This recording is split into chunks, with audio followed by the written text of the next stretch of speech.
Good afternoon, everyone. I'm Karen Trivett, and I'm an archivist. And this is another episode of An Archivist's Tale, a podcast created by my husband, Jeff Huth, and me. Hi, Jeff. Hello, Karen. And we should remind the audience that the pandemic is still going on. It's still strong but weakening in New York City and Manhattan, where we live. And so this is day 55 of pandemic isolation for us. Yes, it is. It is Saturday, May 9th, 2020, Eastern Time, and it is 3:02 in the afternoon. Beautiful. Great time. All right. So without further ado, we would like to welcome our guest and ask her if she would please introduce herself. Hello, everyone. My name is Rosemary Pleva Flynn, and I am an archivist as well. But my title is really super long, and we've recently added 2 words to it. So if anybody's keeping track, let me know if you figure it out. My title right now is Principal Librarian and Archivist, and Team Lead of Library and Information Services at the Energy and Environmental Research Center at the University of North Dakota. That's impressive. And welcome to the podcast again. I want to remind viewers who at the time were listeners when you were with us last, that you graced us with your presence back in July of, I believe it was 2018. Yes. Very good. Well, welcome back. We're happy to have you. And one other thing we want to note. You're coming from Grand Forks, North Dakota. Yes. Right. Making it our first podcast in North Dakota. Congratulations. happy to help out. That's right. We hit all 50 states this year.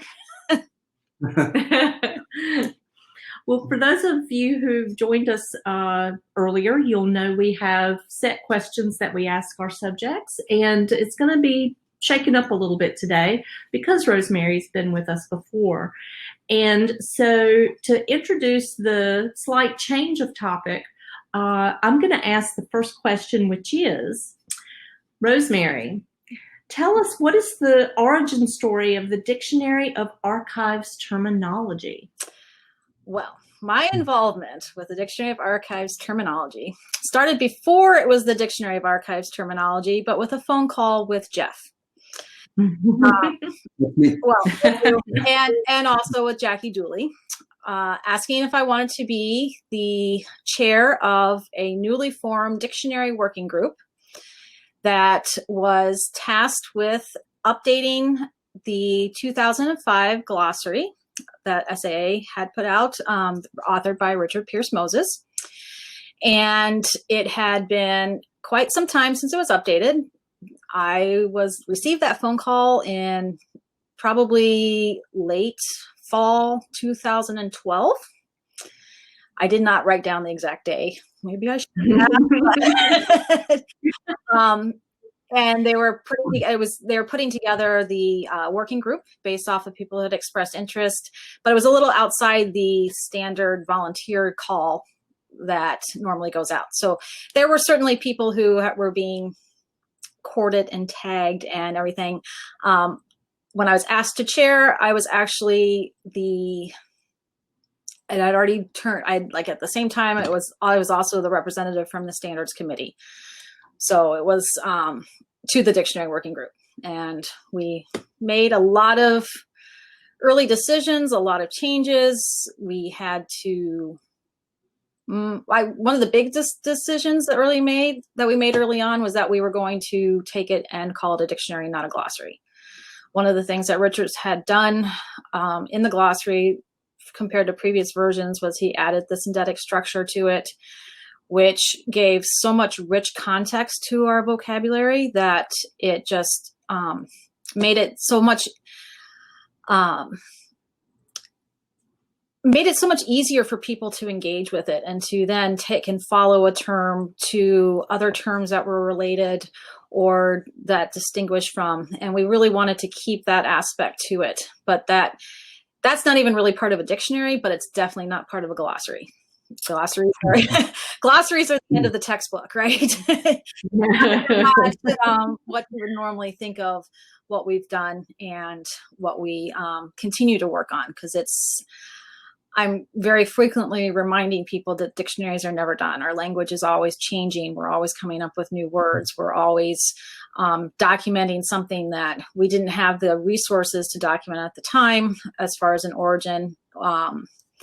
Every time something else is scanned and made full text available, we get new access to things, and it's making it much easier to document our language. So we're basically applying to what we do for our living to our language as well. Mm-hmm. Which is a staple of culture and tradition. Mm-hmm. So Jeff, do you agree, since you were there at the origin? It seems to be something like that. I'm part of the story too, in a little way. Since I was very interested in Richard's dictionary, I went to a session at the Society of American Archivists annual conference where he talked about it. I asked him some questions about it. That's really when I met Richard, and we had many discussions about dictionaries after that, because it's been a great interest of mine, as I often tell people, and it's true. My career goals were either be an archivist or a lexicographer, so I decided to do both, but one without getting paid.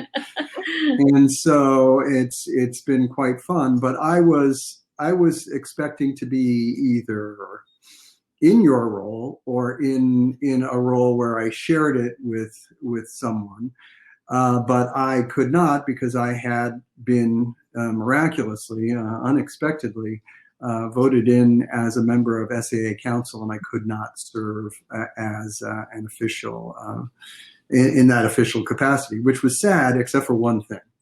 And this is what everybody needs to know. Thank God it was Rosemary. Meaning Rosemary did a lot of things that I don't know if I would have thought of, and I'm sure I wouldn't have thought of many of them. But also, she had this real ability.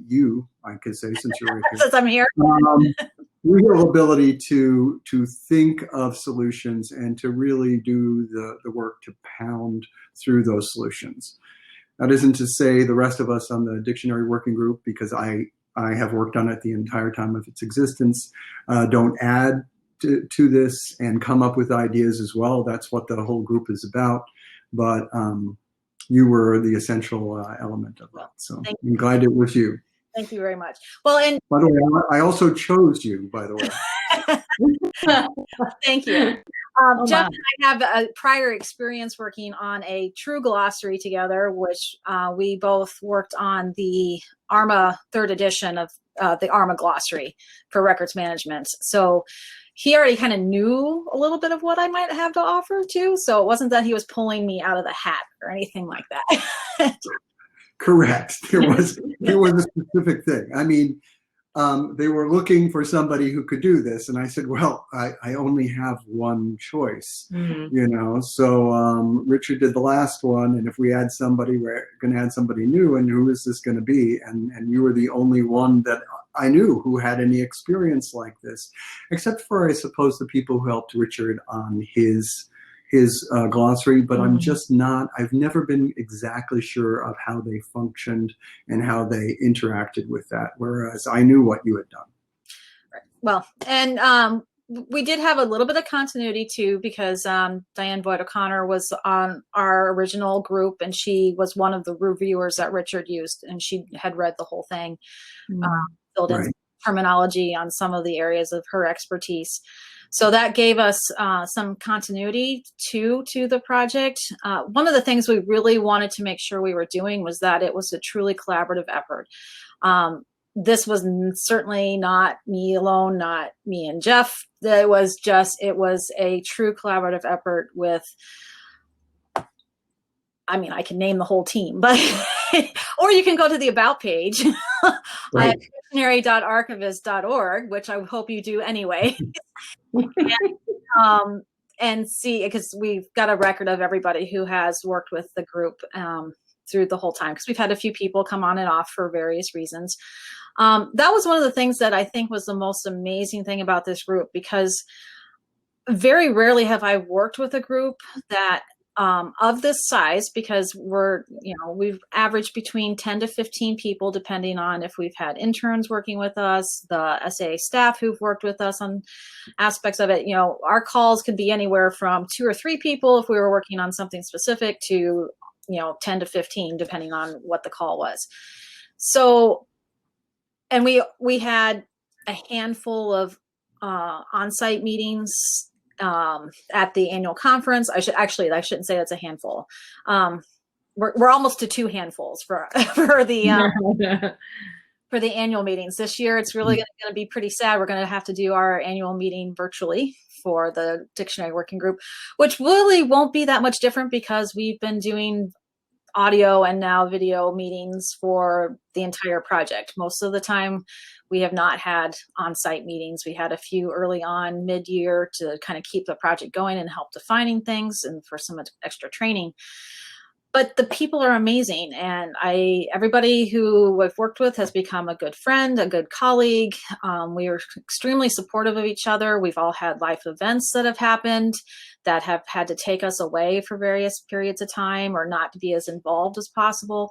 And we've really clicked with each other, and if somebody needs to get something done really fast, everybody jumps in. If or whoever has some extra time, they'll put in some of that extra time. And it's been an amazing experience, especially since we're all volunteers.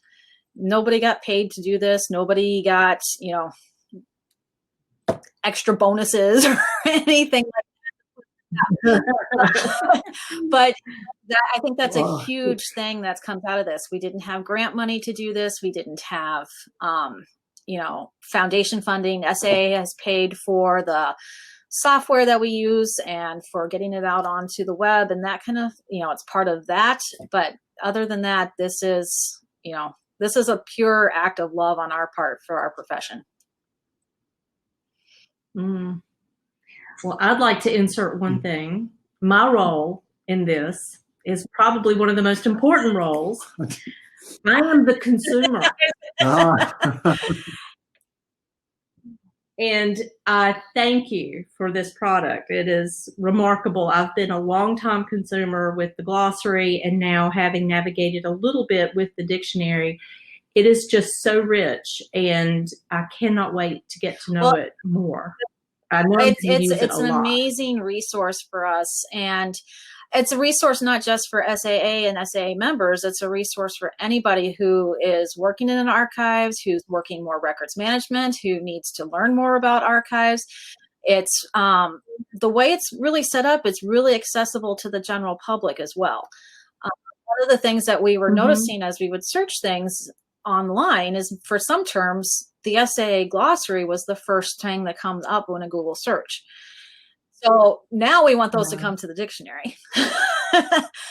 But that's, Right. That's what we want people to see, that this is a profession that has an impact, not just on what people think of, but also what your everyday life in some ways, and dealing with your family's personal archives, or an upcoming accompanying word of the week is personal papers.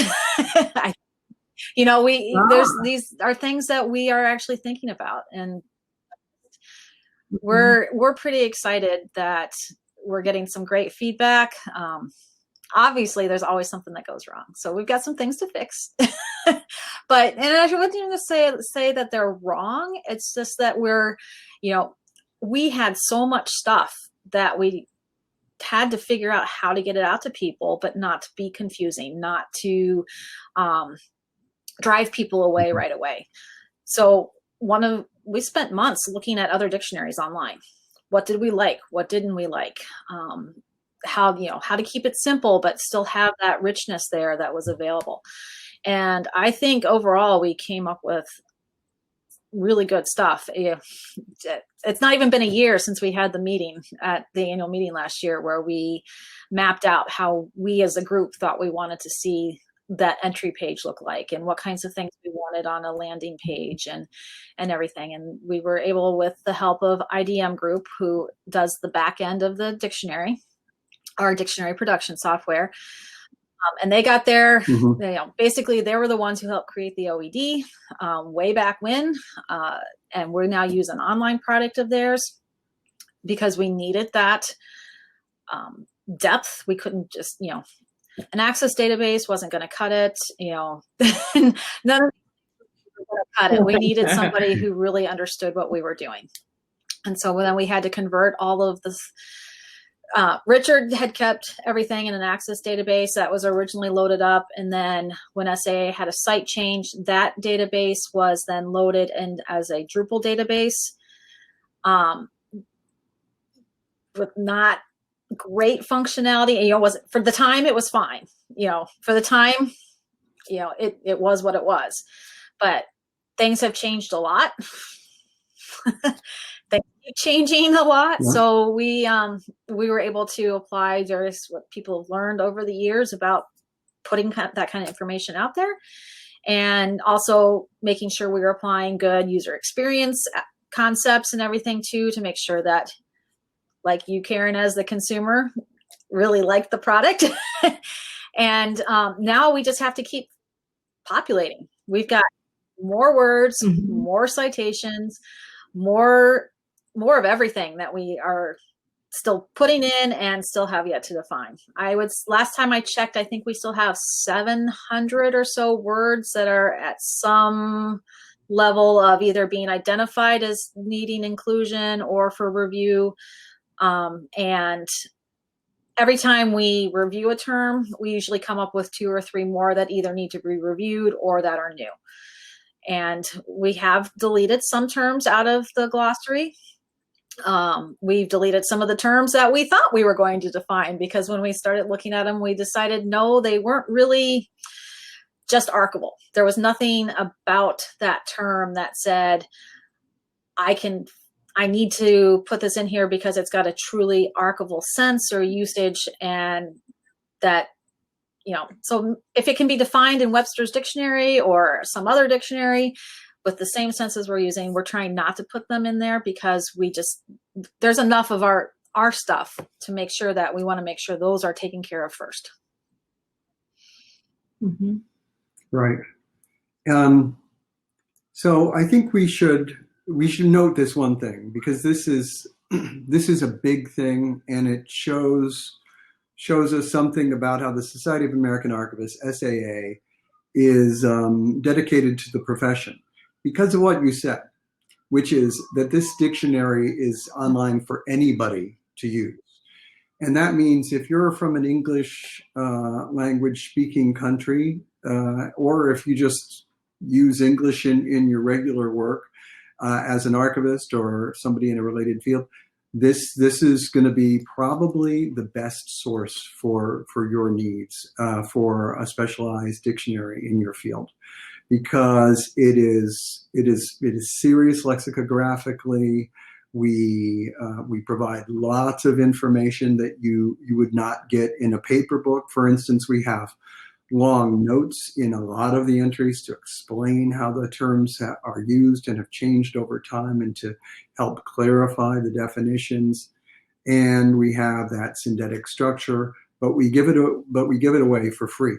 Whereas the glossary, in its original form, it was a book, and so you bought a paper book, and it's a nice little book. Mine is a little too far away, but it's right over there. And so, and that book, would cost something, but this doesn't cost anything. And I think that's a beautiful thing, because that means, especially for American archivists, whether you're a member of SAA or not, you can get. And that was one of the things that, as a group, we were pretty adamant about early on. I would say the first year of the group that we were together, the dictionary working group. Well, first it was the glossary working group, and then we got to update it officially to the dictionary working group after a little bit of time.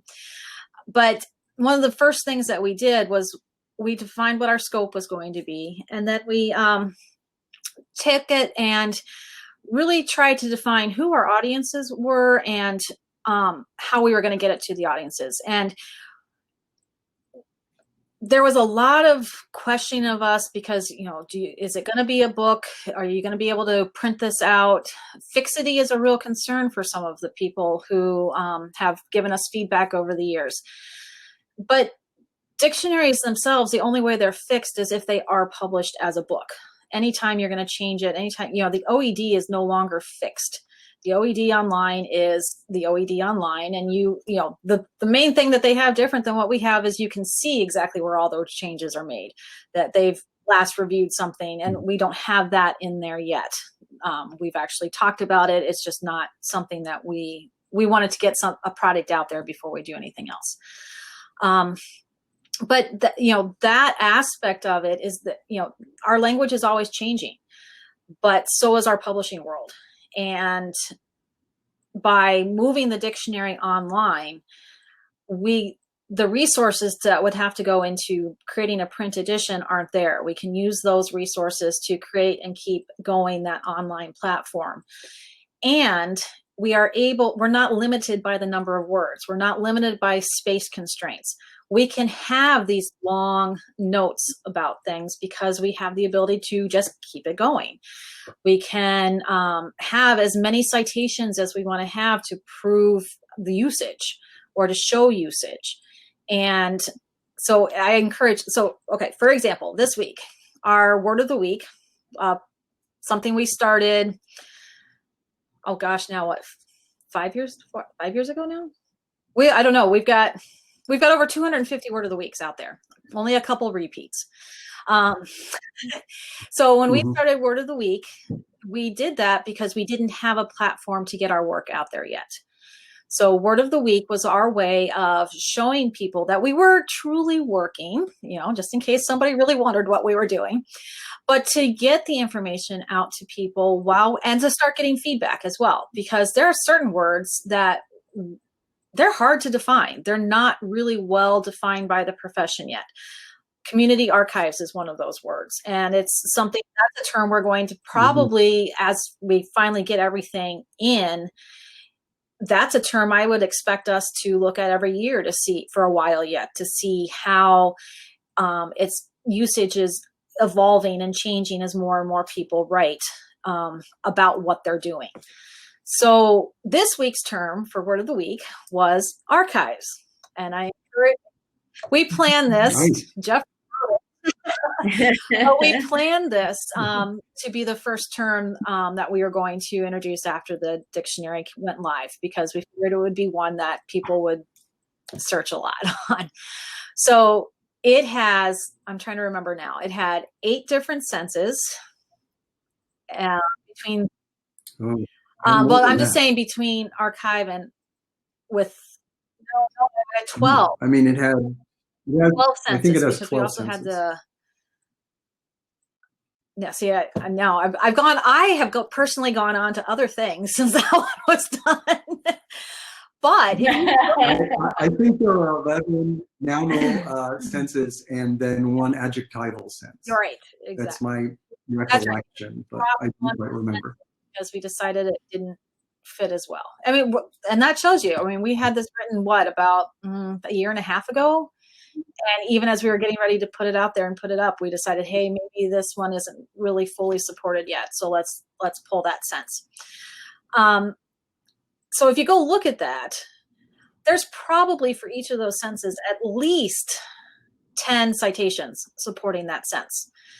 This in part because this is one of the most important terms to our profession. So we wanted to make sure that everything was documented as well. And Jeff is just an amazing researcher and documenter, and spent quite a bit of time actually working on pulling this one together for us. Right. It's interesting too, because if you look at the Oxford English Dictionary, the OED, and if you look at how they define the term, it's pretty simple. And I'm like, wow, that's very, very simple.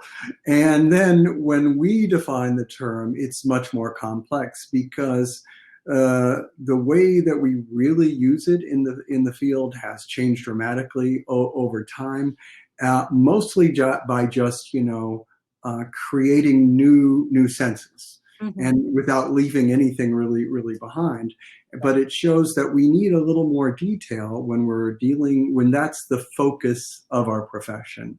Whereas in a general purpose dictionary like the OED, they don't really need all of that. I would still probably recommend they add a couple, but still they don't need all of that. Exactly. Maybe they'll take something from us. Yeah. Taking stuff from us. I shouldn't say we don't take stuff, but we've spent a fair amount of time looking at how they were defining things, because they actually include a bit of a synthetic structure as part of the OED. And that's the thing about the dictionaries that are available online. More and more of those dictionaries have changed and added those structures to them. It's not like the writers always had that, because that was part of how you define things. It's understood the context, but it was, the general public didn't always have that. And, and I think that's part of what we really wanted to do, is to make sure that especially for the general archivist, that they had that ability to continue their exploration of the context around the terms.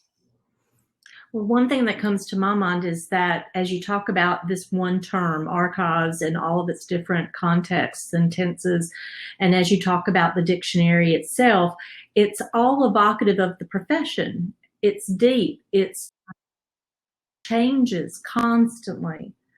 And I think that's a nice analogy to make.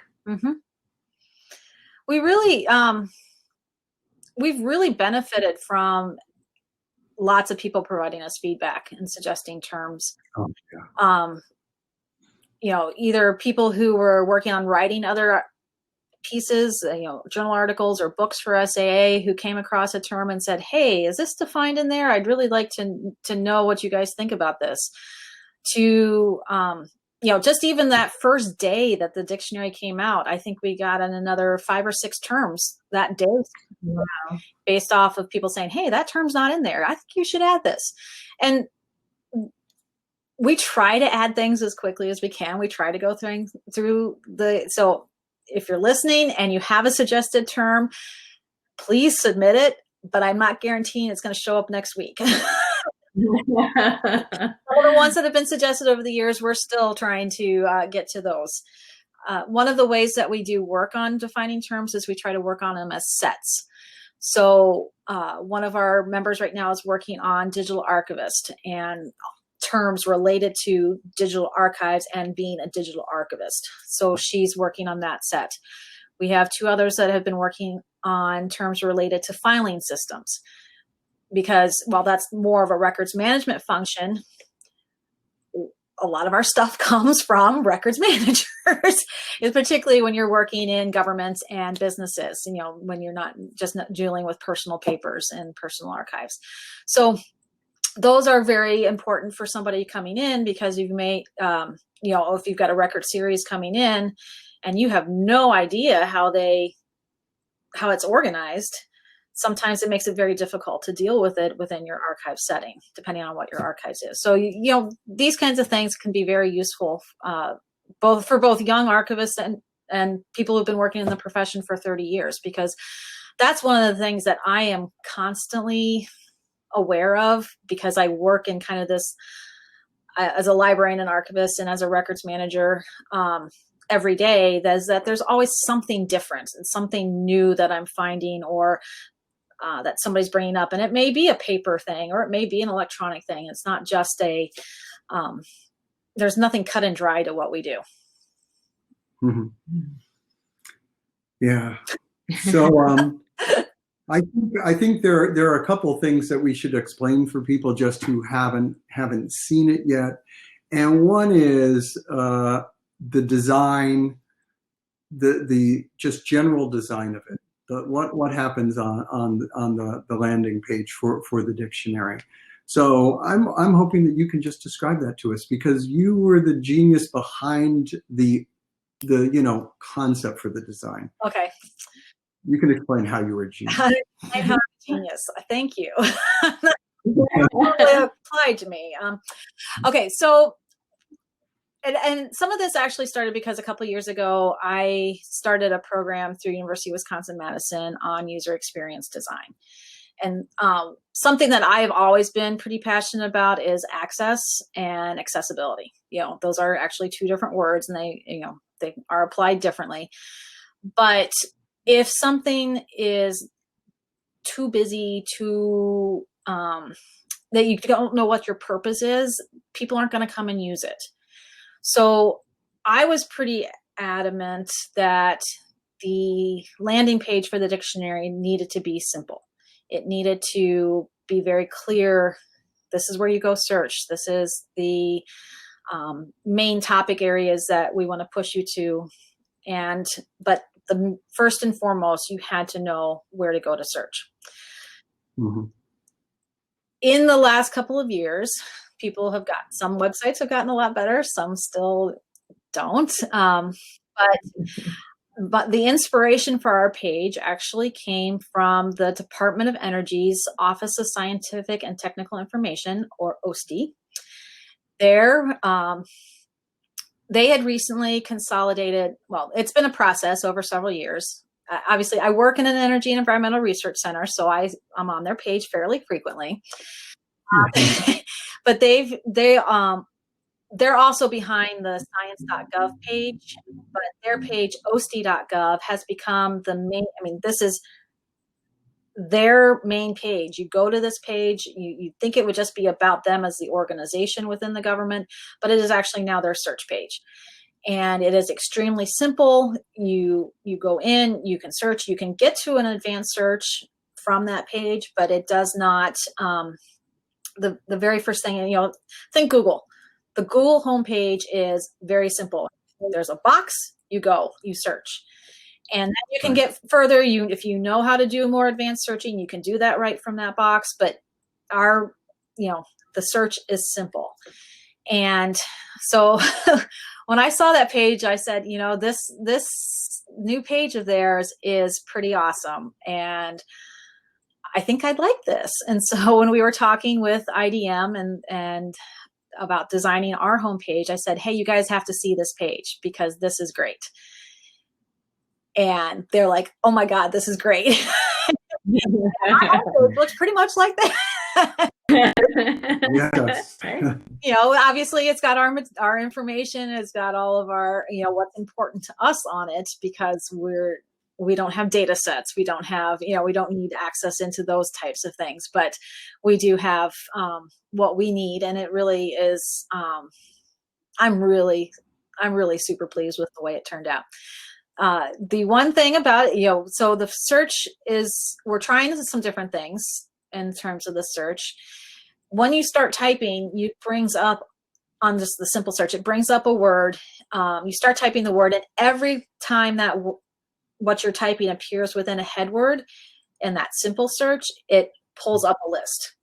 So it's sort of already giving you the opportunity to browse, because within our terminology, we do have archives appears a lot in the headwords.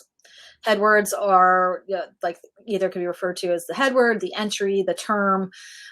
Everybody kind of calls it something a little bit different, depending on what your background is. So that's my own caveat here as we're talking, because you may say, what's that? What's a headword? Well, that's the technical term in lexicography. That's why we use it. Yep, exactly. So, but I think in gray letters, I believe it says term right there. So when you start typing, that gives you that simple search. So if you are watching, if you are having problems, don't just start typing archives and hit enter, because archives is not the first word that comes up in there as you're typing.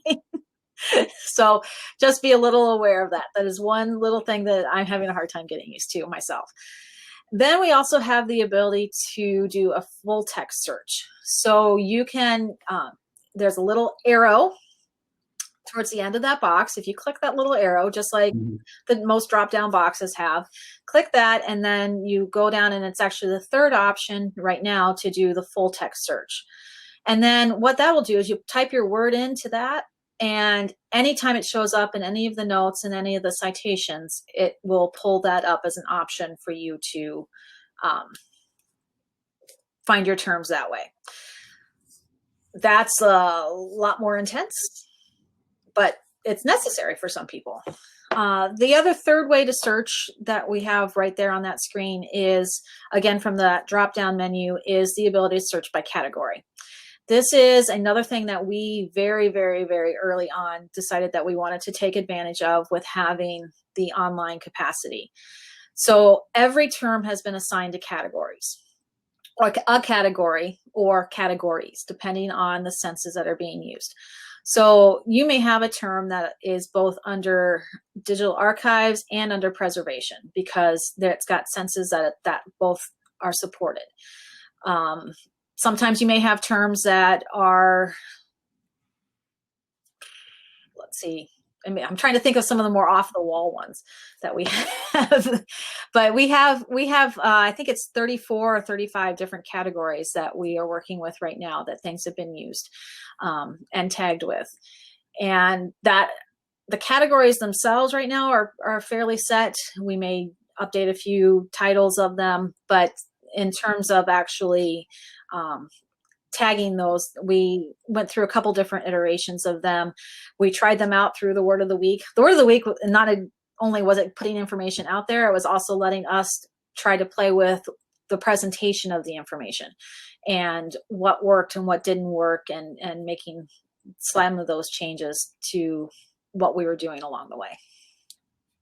So, oh, and I should talk about the browse too, because right now the browse is being hidden, according to some people, because we didn't realize that. Well, okay, we knew from the Google Analytics of the glossary site that there were people who were browsing by letter, that they would go to a particular letter and just start looking for the word that they wanted that way, rather than trying to search the old glossary. So we knew we needed to have that functionality. I don't think any of us anticipated how many people use that functionality. So what we had done was we had put it down toward more kind of in the footer information. Yep. But what we're hearing back from people is they really want that up pretty front and center as part of it.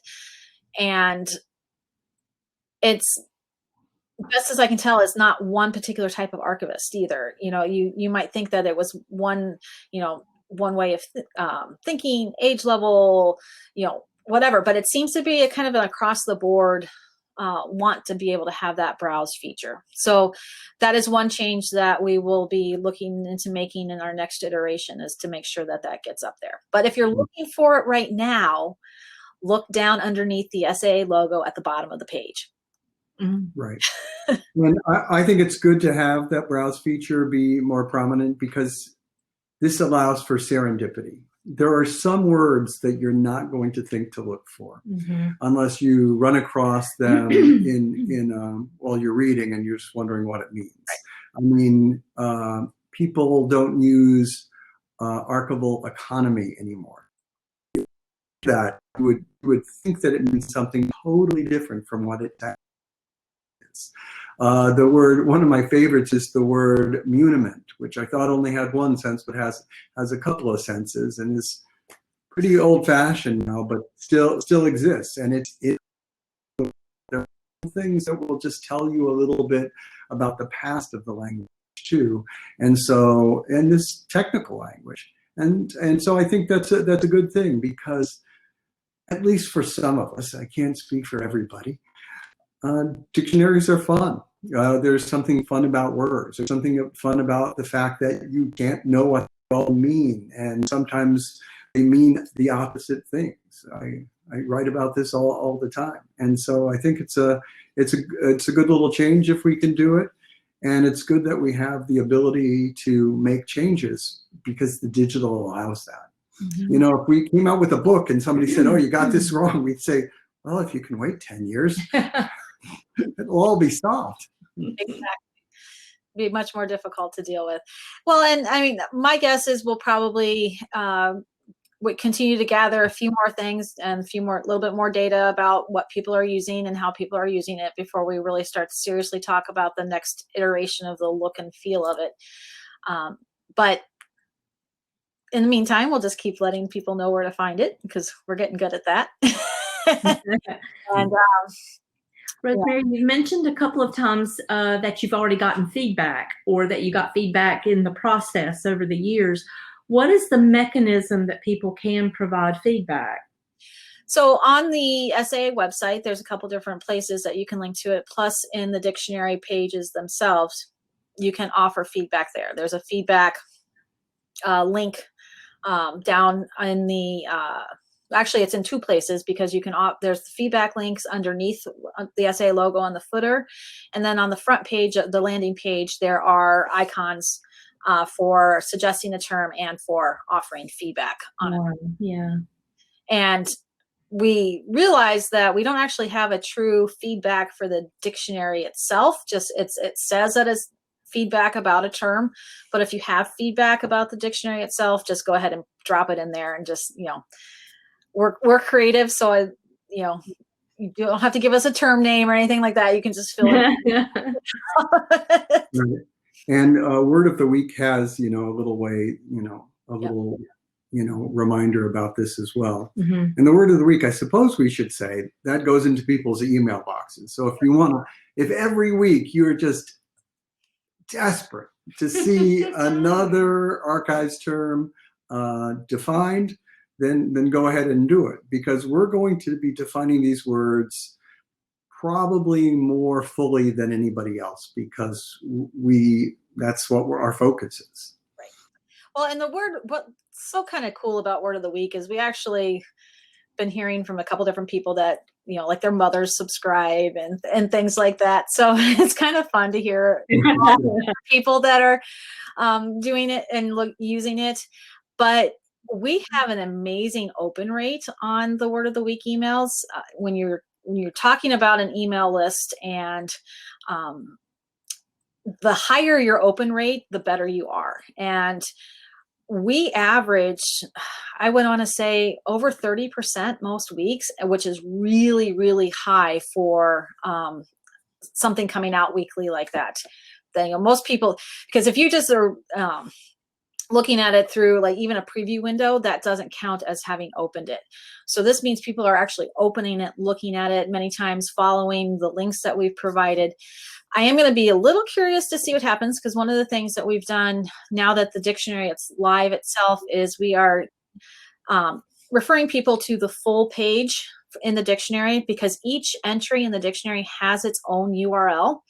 So you can, when you want to cite something, you can cite that dictionary page. You don't have to say, here's what it is, and then here's the URL to go find it. You can go point people directly to this, which one of the things we were really glad that was going to be able to work like that, because that makes it easier for instructors to use with students in particular, but for anybody to use and document and that they've used it. But because we, in the Word of the Week, we've not been typically able to run all the citations that for each word. We typically would choose 2 to 3 citations per sense. And so like Archives, with all the citations that it had and the 11 different senses, and we would have had to put that as probably 3 different weeks for the different chunks of, sometimes we did nouns, then we would do the verb form. We usually would leave out the adjectival form if it was there that way, because there's only the certain limit. We still wanted to keep it streamlined and easy for ingestion as you were looking at it through your email. Now what we're doing is we're going to be referring people to the dictionary page and not publishing any of the citation information, because all of that, plus to the fullest degree, is available on the page. So I'm going to be interested to see how many people follow through on those links. This is always a learning thing for all of us. I mean, we have great guidance from Teresa Bernardi at SAA, the Director of Publications. I mean, she gives us so much guidance as we've gone through this, and has made awesome suggestions to make it a better product. And at times we dug in our heels and said, no, this is what we want. She's like,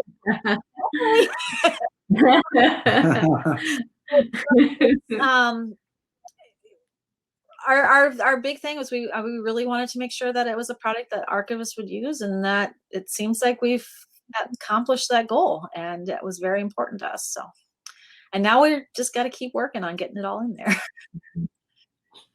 How do you see the working group evolving from this point forward? Well, we still have a lot of work based on what we've been doing. One of the things that not only was it that we had like multiple goals that were for the working group. The first thing was to update the glossary. And we are updating the glossary with a lot of stuff and trying to get all that into this new environment. The other big task then is to change, once we get this initial bulk of work done, is to develop a plan for the continual update. Originally, I think it was actually written more as the plan for how to maintain and a plan for future updates. But we finally got everybody to understand that there's no such thing as a future updates. It's just a continually updated product. And what that online environment allowed us to do. So now, while we don't have to focus our efforts necessarily on the physical representation, we still have all these other terms, like I said, 100 terms that are in our backlist right now of things that we still need to do. Those are that continuing stuff, but people are still writing. People are always going to be writing. There's always going to be new articles. Eventually, we would like to maybe have some sort of we would like to at some point be able to take advantage of technology that lets us do a little bit more of a not the mechanical process that we're doing, because we're reading things, we're going out and searching for things, letting technology help identify some keywords, and it won't necessarily determine the usage. That's still our job to determine the usage, because it's still a human interaction with the language. It's not an AI interaction with the language, but that might give us the ability to streamline some of the time that we spend, so that we have a little bit more time that we're not searching for citations for an hour for something, because we've already been able to pull those citations in, and now we just have to work on the definitions. Mm-hmm. So that's, I'm trying to think if there's something else that we should talk about the dictionary, but in the absence of that coming to mind right now, what we've been doing on these podcasts, now that we're doing video as well as audio, is we've been trying to find out, how the pandemic is affecting how people work. And as I've been sitting here, I'm here like, it doesn't really affect our work on the dictionary working group much at all. No. And why is that, Rosemary? Why is that? Because we've been meeting almost weekly for the last 6 years, at least twice a month.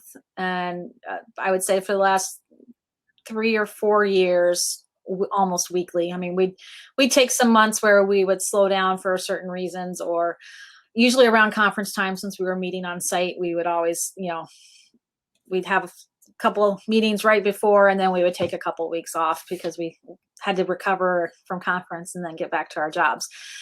But for the most part, we've done everything virtually already. The biggest change pre-pandemic, but in the last 6 months, was we started using Zoom to do our meetings instead.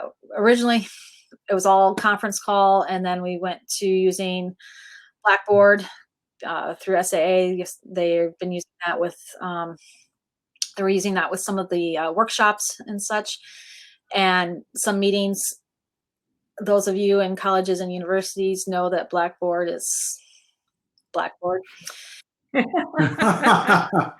got some really good things about it, but it doesn't always. I was just commenting to my husband on Friday that I was in a Blackboard meeting, and it's such a bandwidth hog. Nobody else in the house could be on anything else, that it just, shut everybody else down. So as universities started getting access to Zoom, and we started using that, and SA got access to Zoom, so we've started using Zoom a whole lot more. One of the great things about that is made our training easier. When we were as we would try to figure out how to enter things into the DPS, we could throw a screen up there. One person would be driving, and we would try different things out. And that, I think, really helped these last 6 months or so to really get everybody feeling much more comfortable about the environment. The DPS is not an easy environment to be in, to work in. No. It's to make it work. It is a relational database. That's a relational database. That's a relational database. There are so many layers to it. And when you see it from the front end through the website, it just works. But it works because of the way the DPS, the dictionary production software, works. You know, we wouldn't be able to provide you those categories. We wouldn't be able to provide you all of the related terms if it wasn't constructed the way it was. But it takes us a long time to enter stuff into it that way. You know, it's not a Word document where you just start and you have some navigational structure to your Word document, but this is far more intense than that. And having the ability for us to be able to throw this, I guess we started with Blackboard maybe about a year ago. I'm trying to remember. So, I mean, it's been a while, but having that ability to share the screen and be able for people to see it really helped us finally be able to move forward on that aspect and get those last things done to really get it out to people as fully as we have right now. Mm-hmm. So how many terms are there right now in the dictionary? I have no idea. I don't know. I did some numbers at one point. It's over 2,000, but what I can't remember is if it's over 2,000 terms without all the abbreviations. Oh. The archives world is no different. We like our acronyms. We like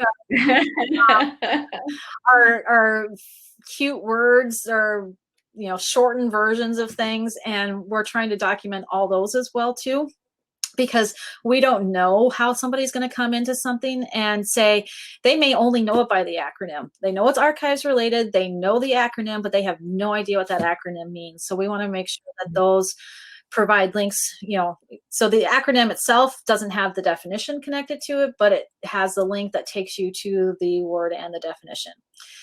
Mm-hmm. Have had a couple that were like clocks and locks that we were like, because people don't even use them. they don't use the full phrase. Yeah. And clocks actually didn't even truly, I mean, that's how it's known. And it does have a spelled out version, but nobody uses that at all. So we've had some conversations, you know, that most people could care less about. Went on for an hour or more. But, you know, that's what happens. Yeah.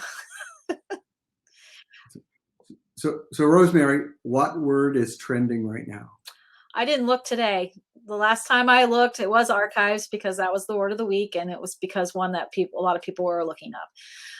Archives is trending. I should have checked. Yeah, I know, Karen. You probably still have it up on your phone. You should look.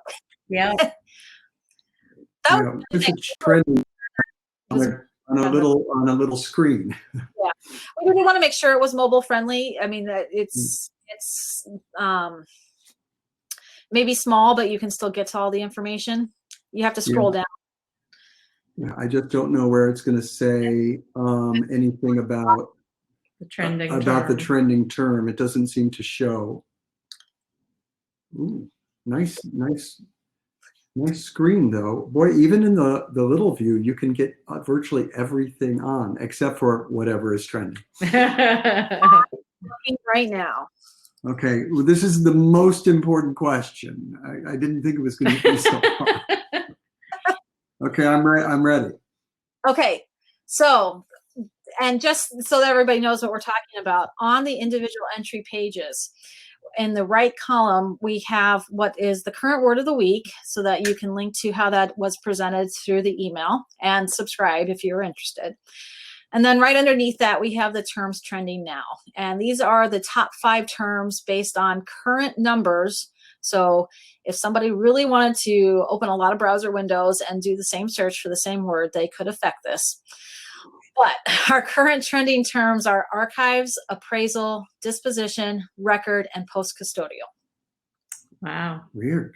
Yeah. Yeah. But okay, it makes sense. Okay, so I'm going to say archives is trending. Yeah, archives is trending. I was right. Finally. That's what I thought it was too. I thought that would be good to hear, because it's the words are archives. They're about archives, so it makes sense for this. That's right. And that was something we came up with at that annual meeting last year when we were talking about how we wanted things to work. We thought, oh, that would be really kind of fun if people could see, because it is an introduction to other terms. Like Jeff was saying, that serendipitous discovery of a new term. If somebody's really looking something up, or a class somewhere is all looking up the same word, it's kind of neat to be able to see, as a practicing archivist who isn't maybe necessarily taking a class right now, what other words are people using? What are they looking up? So we thought that would be a really fun way. We originally said the top 3, and then they said, well, we could do the top 5. I'm like, okay, that's fine.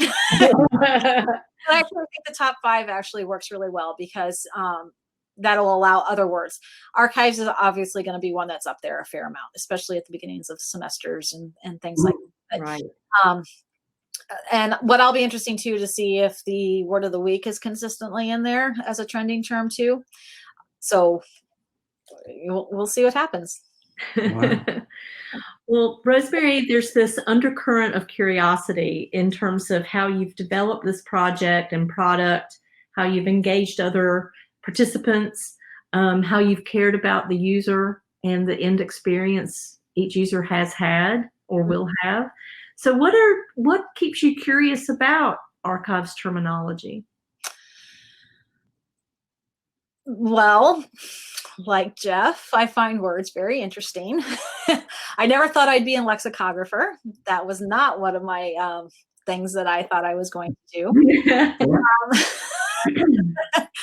I will firmly say that is one of my skill sets now. In fact, I should add that to LinkedIn or something. But it's just so important to me for people to understand. And some of this maybe comes out of just my own experiences, and my experiences, especially in the last 10 years. I have a daughter with Down syndrome, so language is not easy for her. And we have to, we're always trying to think of new ways for interacting and helping her learn to speak verbally, because she early on was pretty good with sign language, and still, in fact, sometimes learns a word first by sign language before she learns it first for verbal communication. Wow. 10. So I approach this as, if I'm not understanding this, somebody else might not be understanding this, and this is something that we might need to look at a little bit further. So to me, that I think I bring that kind of curiosity about how to express language into this. And so then each time there's a new word that I'm like, I don't know about that. I just wants me to keep going and keep doing more with it. Wow. It's a great answer. Sounds great. Yeah, no, seriously. And you got Fiona into it. Yeah. Who knew that was going to happen? Well, and if we want to bring my son and my daughter into it, at some point I may have to write a blog post or something at some point. One of our meetings, my daughter drew us a picture for me to share at the start of the meeting about dictionaries. She was, I think, 10 at that time. Do you remember that, Jeff? I ran across it the other day. Wow, I did not. And I was so excited about when we got the dictionary and got to see the final version of it and everything. I was so excited. I was like showing everybody. And my son is a college freshman, and he walks in. I'm like, look, this is so. Oh, that's great, Mom. And he's like, I really love how that on the left side, it tells you exactly how it fits into the context. I'm like, yes. So I could tell we were doing something right, because, while he's got an interest in history, he's a dance major and everything. So I knew that we were onto something about how we were presenting it, because they were picking up on all these different things. So it's pretty good. That's pretty good. I do remember that story. That's more recent. I know, it's a lot more recent. So thanks a lot, Rosemary. Thank you so much. I'm really glad to be able to come back and talk to you guys again. From my own home, although I'd rather be in New York City. On a normal non-pandemic day. That's correct. You're always welcome. So, ladies and gentlemen, that brings us to the end of another episode of An Archivist's Tale. So don't worry, even in pandemics, we still find people to interview. So we expect to have another one next week from someplace on the globe. Until then, bye-bye. Bye.